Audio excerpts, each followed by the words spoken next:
વંથલી તાલુકાના કણઝા ગામમાં સરકારશ્રીના આઈસીડીએસ વિભાગ દ્વારા ચાલતી આંગણવાડીનો પોષણ ઉત્સવ 2024-25નું આયોજન કરવામાં આવ્યું. વિગતે વાત કરીએ તો વંથલી તાલુકાના કણઝા ગામમાં સરકારશ્રીની આઈસીડીએસ વિભાગ દ્વારા ચાલતી આંગણવાડીનો પોષણ ઉત્સવ 2024-25નું આયોજન કરવામાં આવ્યું હતું કે જે આયોજન કણઝાના પટેલ સમાજમાં કરવામાં આવ્યું. આઈસીડીએસ વિભાગ દ્વારા સંચાલિત આંગણવાડીમાં જિલ્લા લાભાર્થીઓને બાળ શક્તિ, માતૃશક્તિ તેમજ પૂર્ણાશક્તિ આપવામાં આવે છે. તેનો લોકો વધુમાં વધુ સારી રીતે ઉપયોગ કરી તે અંગે જાગૃતિ લાવવા ઘટક કાર્યક્રમનું આયોજન કરવામાં આવ્યું હતું.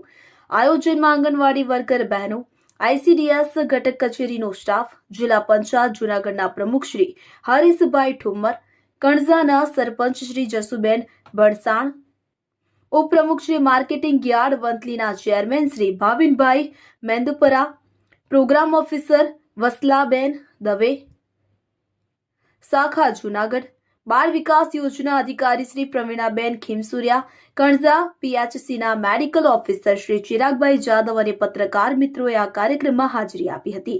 આ કાર્યક્રમમાં નાના ભૂલકાઓ દ્વારા કૃતિઓ રજૂ કરવામાં આવી હતી તેમજ આંગણવાડી વર્કર બહેનો દ્વારા નાટક રજૂ કરી આંગણવાડીમાં અપાતા પેકેટો લઈ કઈ રીતે તેમની વાનગી બનાવી તે સમજાવવામાં આવ્યું હતું. રહીમ કારવાત, કલમ શક્તિ ન્યૂઝ, વંથલી. આવા જ વધુ અપડેટ્સ માટે જોતા રહો કલમ શક્તિ ન્યૂઝ. અમે બનીશું જનતાનો અવાજ.